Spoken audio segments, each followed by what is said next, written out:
There are picket lines here at the Glenfield Hospital. There's also one at the Leicester Royal Infirmary. And later today, there will be a Meet the Doctors at Leicester Clock Tower. But let's have a word with two of the doctors who are here.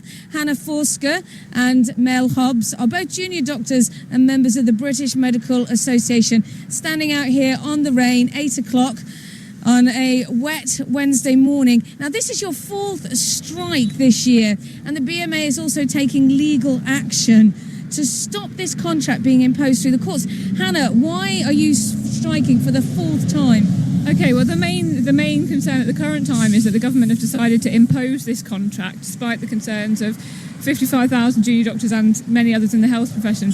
It's a concerning precedent to be set if they're able to do that to a group of people against such great concerns, and we want them currently to step back from imposition and get back to negotiations with the BMA. Also, this week there's been the final details of the contract have finally been published, and there's a line in there essentially calling women collateral damage for the fact that it will be slightly discriminatory against females, especially, or other people that work less than full time, single dads, things like that, which obviously many people are outraged at, particularly as the majority of people going into medicine these days are actually female. And we have such an issue in this country with retaining our doctors already. Approximately 50% left the country after their F2 training this year, and that's going to get worse if people just can't have any kind of work-life balance under the new contract. It makes people feel so demoralised, particularly females, but obviously the males as well have been very supportive, and that's not something that we're willing to stand for. It's making you feel demoralised. It's also making the public feel a little demoralised after 4 strikes. Is this really about your terms and conditions, or is this just about pay? No, it's not just about pay. In fact, actually, the new contract offer has improved a lot of the conditions in terms of pay, but we are still absolutely not willing to accept it. That's because it's taken away safety safeguards that mean that the trust can't work as harder than they're meant to. Currently, there's safe financial safeguards in place that have worked for about 15 years that mean that they can't make us work more hours than is safe. They have put some safeguards, if you can call it that, into the current proposed contract, but they are absolutely not watertight, and we are not willing to go back to a time where doctors are overworked and too tired to safely care for their patients, and mistakes will happen. We're not letting that happen. OK, well, patients, let's go to patients. 600 operations being cancelled in Leicester alone today. Mel, what do you say to those patients?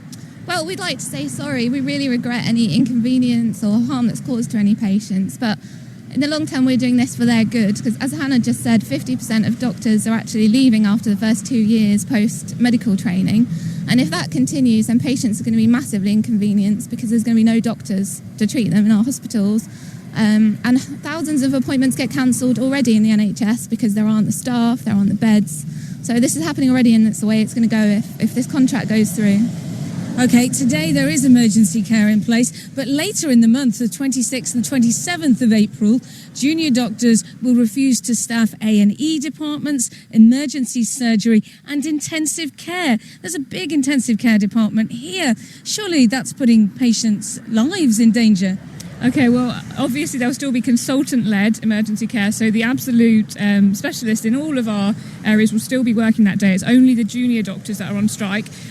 Granted, there are a lot of us, and it will cause disruption because consultants are going to have to be pulled from routine services like clinics to cover those emergency services. But rest assured, if anybody urgently needed a doctor that day, they would still be seeing a consultant or some specialist doctors that aren't on training contracts that are still able to go to work on strike days. There was a poll published yesterday showing the public still, the majority do support the all-out walkout. We obviously would far rather not be on strike at all, let alone on an emergency all-out strike, but we've been pushed into a corner. We've called off an all-out strike in the past. We would far rather be negotiating on this, but we have no other choice. We've been pushed into this, and there are studies from other countries that show that death rates actually reduce during all-out doctor strikes because of the cancellations of routine care. So again, sorry for any inconvenience, but patients are safe. OK, well, that's the message from the front line here on the picket line outside the Glenfield Hospital in Leicester. This strike will continue until 8 a.m. Friday morning. Back to you guys. Thank you, Helen. Helen McCarthy, live from Leicester's Glenfield Hospital. It's 8:16 now then. You're listening to BBC Radio Leicester with Jim and Martin. Doctors